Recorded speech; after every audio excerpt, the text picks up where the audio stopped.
Everyone. कैसा रहा आज का दिन? आई होप कि आज आप सभी ने अच्छे से प्रॉफिट किया होगा। बहुत बढ़िया मार्केट था आज के दिन, एक तरफा रैली हमें देखने के लिए मिला है। सो आशा करता हूँ कि आप लोगों ने इस रैली में पार्टिसिपेट जरूर से किया होगा। एनीवे, अभी कल के लिए प्लानिंग कर लेते हैं, कल हम क्या कर सकते हैं निफ्टी एंड बैंक निफ्टी में। और उससे पहले आज का जो मेरा ट्रेड था वो मैं एक बार आपको दिखा देता हूँ। आज हमने 23,800 का जो कॉल है उसको बाई किया था। इस वाले कैंडल पर हमने एंट्री बनाया और यहाँ पर हमने एग्जिट कर लिया था। 1:4 का रिस्क रिवार्ड रेशियो हमने अचीव किया है। बट आज का जो मार्केट था, जो जितना बड़ा रैली था उस हिसाब से ये कुछ भी नहीं है, राइट। अगर मैं रुक जाता तो बहुत बड़ा रैली हमें देखने के लिए मिल जाता। बट ठीक है, मुझे एक रेजिस्टेंस दिख रहा था जिस वजह से मैंने एग्जिट कर लिया। यहाँ पर भी अगर इंडेक्स में देखोगे तो प्राइस रुकने की कोशिश कर रहा था और उसके बाद मैं सेकेंड एक ट्रेड लेने का सोचा था, बट वहाँ पर फिर मैंने एग्जिट कर दिया। कुछ माइंड में कुछ अलग ही चल रहा था, मैं बताऊँगा वहाँ पर, जिस वजह से मैंने एग्जिट कर लिया था। और इससे पहले भी मैं एक ट्रेड, मतलब ये मेरा जो ट्रेड एग्जीक्यूट हुआ, इससे पहले मैंने एक ट्रेड लेने का सोचा था, ट्रेड लिया था, बट वहाँ पर मेरा जो ऑर्डर है वो ट्रिगर नहीं हुआ। जब तक मैं ऑर्डर को प्लेस करता प्राइस ऑलरेडी मूव कर चुका था, राइट। अचानक से मूव कर गया तो मुझे मिला नहीं, फिर मुझे थोड़ा सा ऊपर लेना पड़ा। एनीवे सर, अभी हम चार्ट पर चल के चीज़ों को देखते हैं, चलिए।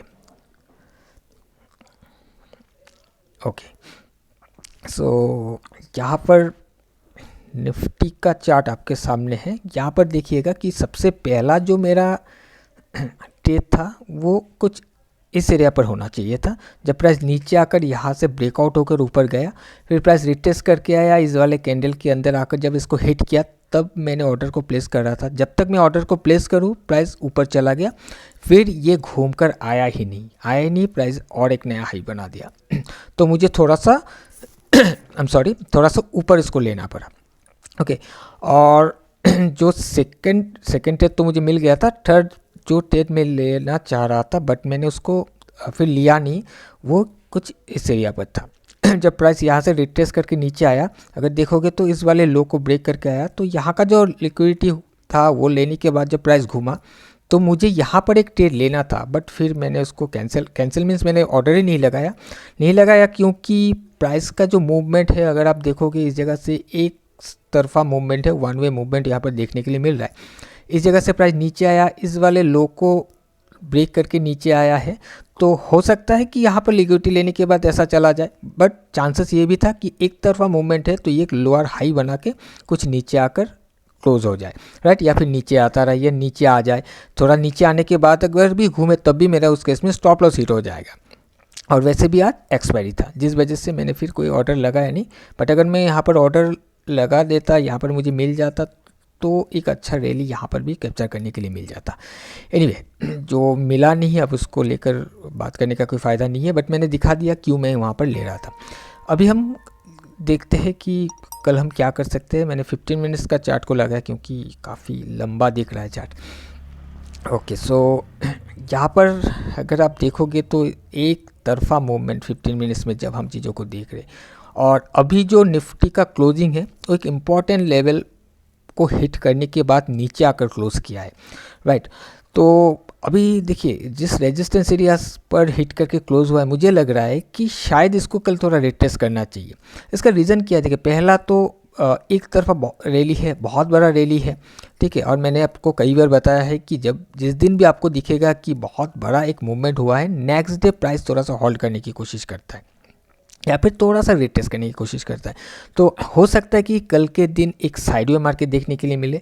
मैं ये एक्सपेक्ट नहीं कर रहा हूँ कि प्राइस इस जगह से फिर से आज जितना बड़ा रैली हुआ है ये और फिर से कल के दिन भी कंटिन्यू कर जाए, मैं एक्सपेक्ट नहीं कर रहा हूँ। होने का हो सकता है, अगर ऊपर से चला जाएगा तो शायद मैं कोई ट्रेड भी ना बनाऊँ, क्योंकि ऊपर से अगर प्राइस जाएगा तो उस पर स्ट्रेंथ नहीं रहेगा उतना, और अगर प्राइस में स्ट्रेंथ उतना खास नहीं रहेगा तो प्रीमियम में हमें स्पाइक नहीं मिलेगा। आपको दिखेगा कि इंडेक्स धीरे धीरे उठ रहा है, लेकिन प्रीमियम में कुछ भी आपको मूवमेंट नहीं दिखेगा, और थोड़ा सा भी रुक जाएगा कहीं पर जाकर तो प्रीमियम घटता रहेगा। वैसे भी कल फर्स्ट डे है एक्सपायरी का, तो प्रीमियम घटता रहेगा तो स्टॉप लॉस हिट होने का चांसेस ज़्यादा है।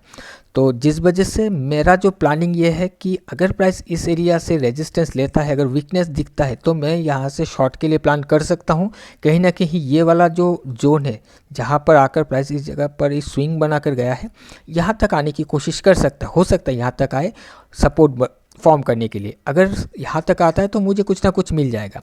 और दूसरा ये कि अगर प्राइस नीचे आकर सपोर्ट बिल्ड करके उठता है तब जाकर इसको एक स्ट्रेंथ मिलेगा अपने इस वाले हाई को तोड़ के चले जाने के लिए, क्योंकि प्राइस ऐसे नहीं चलता है, वो कुछ ऐसे जिगजैग में ही चलता है, राइट।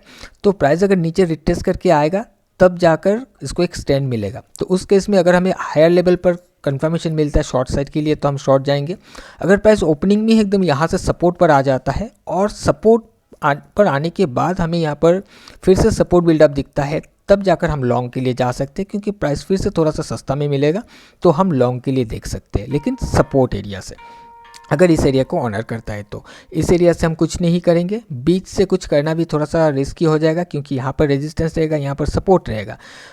तो हम रेजिस्टेंस या सपोर्ट का वेट करेंगे कि रेजिस्टेंस एरिया पर क्या रिएक्शन आ रहा है प्राइस का, या फिर सपोर्ट पर आने का क्या रिएक्शन आ रहा है, उसको देखते हुए हम कुछ प्लान करेंगे। ओके, और अब देखिए हो सकता है कि कल के दिन कुछ इस तरीके का एक कैंडल बन जाए, मतलब कल इसके बाहर जाने की कोशिश करे बट प्राइस ऊपर से रिजेक्ट होकर नीचे आकर क्लोज हो जाए, ऐसा भी हो सकता है। अगर ऐसा होता है तो नेक्स्ट डे को एक अच्छा ट्रेड मिल सकता है। अच्छा मीन्स डाउन साइड में एक ट्रेड मिल सकता है जो कि उसको सपोर्ट तक ले आएगा। अगर प्राइस ऊपर जाकर रिजेक्ट होकर नीचे आकर क्लोज हो जाता है, हो सकता है ऐसा, क्योंकि आज एक रैली होकर गया है तो कल साइडवे हो सकता है। उस केस में क्या होगा, देखिए सबसे पहले ऊपर ले जाने की कोशिश करेगा, तो उस केस में क्या होगा, जब ऊपर ले जाने की कोशिश करेगा लोग वहाँ पर बाई करने की कोशिश करेंगे, बाई करेंगे तो वहाँ पर उसको ट्रैप करके प्राइस नीचे आ जाएगा, ऐसा हो सकता है। तो और उसके बाद प्राइस साइडवे हो जाए।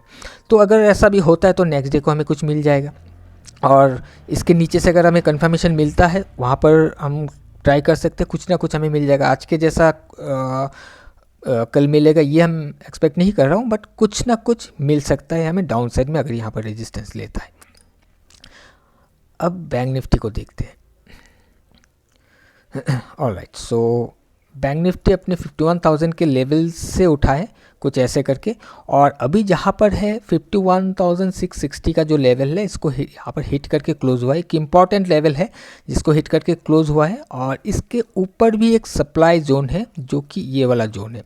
सो कल के दिन अगर इसको ये रेजिस्टेंस बनाता है, प्राइस ऊपर जाकर रिजेक्ट होकर नीचे आता है, यहाँ पर वीकनेस दिखता है, तो हम इसमें डाउन साइड का प्लान करके चल सकते हैं। कहीं ना कहीं ये वाला सपोर्ट या फिर ये लास्ट जो रेड कैंडल है यहाँ तक का भी एक टारगेट लेकर हम ट्रेड करने की कोशिश कर सकते हैं। तो सेम वही कंडीशन रहेगा कि प्राइस अगर नीचे आकर सपोर्ट बिल्ड करता है तो उसको ऊपर जाने के लिए तकलीफ नहीं होगा, स्ट्रेंथ मिलेगा एक नया हाई बनाने के लिए। अगर प्राइस ऊपर से जाने की कोशिश करता है तो ये एक रेजिस्टेंस जोन इसके लिए दिक्कत दे सकता है। इसके ऊपर 52,000 का भी है, अगर ये कुछ एरिया नहीं होता तो यहाँ से लेकर यहाँ तक का फिर भी एक हमें गैप मिल जाता कि इसके ब्रेकआउट के बाद यहाँ तक का हम चेस कर सकते हैं। बट यहाँ पर एक रेजिस्टेंस जोन है जिसको भी हम इग्नोर नहीं कर सकते। हो सकता है ये ब्रेकआउट हो जाए, बट जहाँ पर हमें दिख रहा है वो हम इग्नोर नहीं कर सकते। तो हो सकता है कि उसी रेजिस्टेंस जोन को हिट करने के बाद प्राइस कल इसके नीचे आकर क्लोज हो जाए। अगर इसके नीचे आकर क्लोज हो जाए, अगर इसके नीचे कोई कंफर्मेशन आए या फिर इसको हिट करने के बाद कोई कंफर्मेशन आए तो हम डाउन साइड का प्लान कर सकते हैं। और अगर कल सेम वे में ऐसा कुछ साइडवे बनाकर रिजेक्शन के साथ नीचे आकर क्लोज हो जाता है तो नेक्स्ट डे में हम प्लान कर सकते हैं फिर से एक शॉर्ट साइड के लिए। अभी हम कल का मार्केट क्लोज हो जाने देते, उसके बाद मैं बता दूंगा आपको क्या कर सकते हैं। बट मैं जस्ट एक एजम्पशन है, उस हिसाब से हम एक कहानी बनाने की कोशिश कर रहे हैं कि क्या होने से क्या हो सकता है। ओके, सो आई होप कि आपको समझ में आया होगा कि क्या प्लानिंग है मेरा निफ्टी एंड बैंक निफ्टी में। बाकी देखिए स्ट्रेंथ आ रहा है निफ्टी बैंक निफ्टी दोनों में कि क्यों इंपॉर्टेंट लेवल्स से बाउंस किया है। अगर आप डेली में जाकर देखोगे, बैंक निफ्टी का मैंने बताया था कि ये जो लास्ट कैंडल बना है काफ़ी इंपॉर्टेंट है। इस दिन इसको हिट किया था, ऊपर गया, प्राइस जब नीचे है फिर से देखिए इसी को ही हिट करने के बाद प्राइस फिर ऊपर ही रुक गया और आज एक बड़ा रैली करके गया है अप डायरेक्शन में। उसी के साथ अगर आप निफ्टी को देखोगे, निफ्टी में भी सेम वैसा ही हुआ है। निफ्टी ने इस वाले कैंडल को हिट नहीं किया था इस दिन, उसके ऊपर से उठने की कोशिश किया लेकिन फिर जा नहीं पाया। अल्टीमेटली ये इसी जोन पर आया, इसको हिट करके हायर हाई किया और आज एक बहुत बड़ा रैली करके गया है। सो जो इम्पोर्टेंट सी है लेवलों का वो आप देखिए कैसे काम करता है, ये आप भी कर सकते हो, बस प्राइस को थोड़ा सा पढ़ने की कोशिश करो। एंड और एक चीज़ मैं आपको दिखाता हूँ, टाइटन आप लोगों को याद होगा मैंने बताया था टाइटन के बारे में।